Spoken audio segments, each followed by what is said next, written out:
po sa ating lahat. Ito po si Shark Rider at ang mga kahulugan ng inyong panaginip. Sana po, i-subscribe po ninyo ako para anytime na may mahatid po ako sa inyong mensahe tungkol sa inyong panaginip, mabasa, makita at marinig ninyo. Pero kung kayo ay hindi interesado nito, huwag na lang po kayong magpatuloy na pakinggan ang aking mga mungkahi. At yung mga interesado naman po, please, pakisubscribe po ninyo itong channel ko, Shark Rider.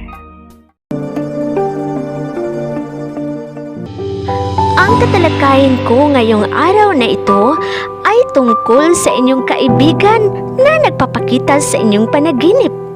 At mamaya, aabangan po natin ang ating mga senders ng panaginip na sina Neth Cads, Jackie E.Y. Buncalis, Gina Blanco Balitio, at Kisha Lorraine Lagrada Balaman.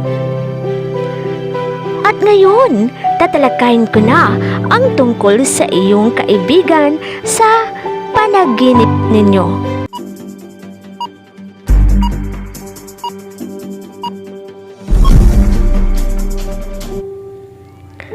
Pag nakikita mo sa iyong panaginip ang matagal mong kaibigan na patay na, indikasyon ito na ang iyong kaibigan ay nangangailangan ng iyong tulong na ipagdarasal mo ang kanyang kaluluwa.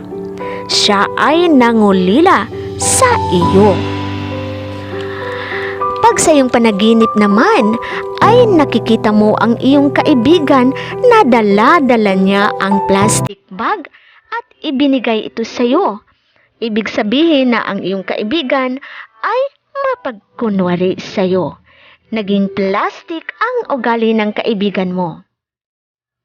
Pag sa iyong panaginip naman ay binigyan ka ng mapupulang bulaklak, ibig sabihin na biglang iibig sa iyo ang iyong kaibigan. Yung kaibigan na nagbibigay ng mapupulang bulaklak na walang tinik. At pwede rin ito na indikasyon ito na offer sa pagmamahal.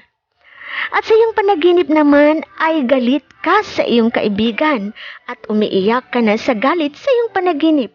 Indikasyon ito tungkol sa iyong emosyon na pwede itong magagalit o pwede itong magtampo ka o tampuhan sa pagkakaibigan, tampuhan sa pagmamahalan.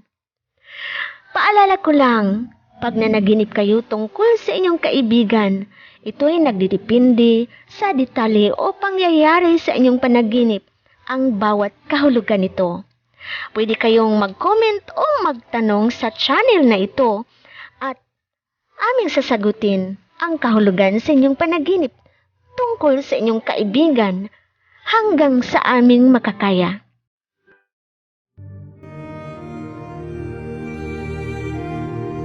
At ngayon, babasahin ko na ang mga panaginip ng ating mga senders. Ang una ay si Neth Cads. Magandang araw sa iyo, Neth Cads. Ito ang iyong napanaginipan. Nakagat ako ng aso sa aking panaginip. Ano po kaya ibig sabihin nun? Magandang araw sa iyo, Neth Cads. Ang indikasyon ng iyong panaginip ay tumutukoy ito sa mga taong nagagalit sa iyo. May mga salita na nasasaktan ka na at ipagdasal mo lamang na ang kanilang galit na puso ay lalambot ito at makapag-isip-isip sila na kailangang magpatawad na sila sa hinaharap. At kay Gina Blanco Balidio, ito ang iyong napanaginipan. Naglalakbay po ako at paulit-ulit ko pong dinadaanan ang daan sa aking panaginip. Please answer me kasi po nahihirapan na po ako. Thanks a lot po. Magandang araw sa iyo, Gina Blanco Balidio. Ang kahulugan ng iyong panaginip ay tungkol ito sa mga masasakit na salita na binabato na sa'yo noon o mga pangyayari na pinagdaanan mo at pabalik-balik sa iyong isipan o ang mga pangyayari ay nagpabalik-balik sa iyong buhay ngayon. Ipagdasal mo, Gina, na makawala ka sa iyong bangungot na pinagdaanan o mga pangyayari na sumasariwa hanggang ngayon sa iyong buhay. At kay Jackie Iway Buncalis naman, ito ang iyong napanaginipan. Jackie, good morning po. Nanaginip po ako. Pinsan ko po, buhay po siya ngayon.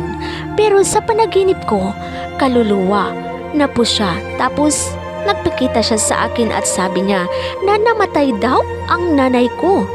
Pero wala akong nanay na ganun ang pangalan na sinasabi niya.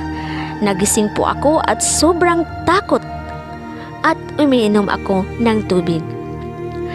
Magandang araw sa iyo, Jackie Iway Buncalis. Sa iyong pagtulog ay yun din ang panahon, ang paglalakbay ng kaluluwa ng pinsan mo. Sa totoo mong buhay, may matanggap ka rin ng mga balita na mali at hindi magkatugma. Mga balita na masasabi nating fake news.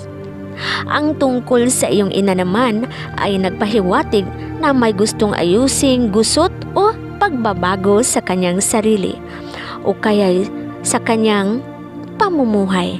Gusto niyang mababago ang lahat. At yan lang ang kahulugan ng iyong panaginip, Jackie Iway Buncalis or Jackie Iway Buncalis. At kay Keisha Lorraine Lagrada Balamad, ito ang iyong napanaginipan. Na naginip po ako ahas. Kasing laki ng arms ko. Nasa malaking batya daw namin. Tapos po, maliligo daw po ako doon sa batya. Sabi ko daw po sa asawa ko, kunin mo pa. At hinahawakan naman ng asawa ko at tinanggal niya doon sa batya. Sana po may makasagot. Salamat. Magandang araw sa iyo, Keisha Lorraine Lagrada Balamad. Gusto ko sanang magtanong tungkol sa kulay ng ahas at tubig sa batya, kung ito ba'y malinaw o malabo. Ngunit nakikita o nababalansi ko naman na hindi ito malabo dahil doon ka maliligo. At ang iyong napanaginipan, ito ang kasagutan sa iyong panaginip. Kung ang iyong emosyon ay takot nung nakikita mo ang ahas, takot ka nung nakikita mo ang ahas, tungkol ito na may pangangamba ka sa isang bagay na hindi dapat dumating sa iyong buhay.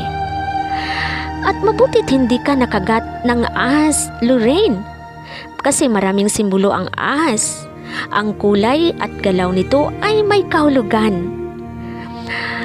Mag-ingat ka sa iyong pangangatawan dahil nandun sa batya ang ahas na sana doon ka maliligo. Iwasan ang sobrang trabaho, iwasan ang sobrang stress, ingatan ang iyong kalusugan. Ang iyong asawa ay may malaking matutulong dahil siya ang nagligtas sa iyo sa kapahamakan. Siguro may mga advices sa iyo yung asawa mo na huwag ganyan, huwag gawin mo yan at huwag kang sobrang stress. Dahil nakikita ko kasi may parang may banta sa sakit.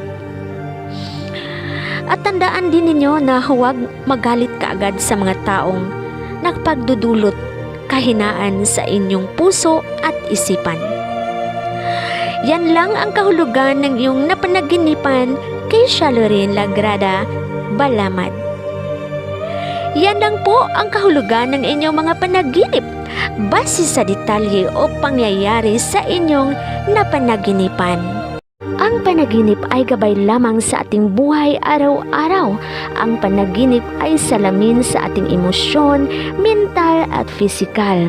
Nagpahiwatig ito para ating mapaghandaan kung ano ang pangyayari sa hinarap. Laging tandaan natin na ang interpretasyong ito tungkol sa inyong panaginip ay pawang gabay lamang at nasa Diyos pa rin ang tanging daan sa ikabubuti sa ating buhay. Hanggang humihinga pa tayo dito sa ating mundo at tayo pa rin ang makapagdesisyon kung paano natin dadalhin ang ating sarili sa ating patutunguhan. Huwag natin kalimutan, muli, magandang araw sa atin at sana patnubayan tayo ng ating buong may kapal sa kabutihan, walang kapahamakan at kapayapaan. Kaya follow my page, mga kahulugan ng inyong mga panaginip at nunal. Comment na sa inyong mga panaginip. Subscribe my channel, Shark Rider, at kahulugan ng inyong mga panaginip. Magandang araw po sa inyong lahat. Salamat!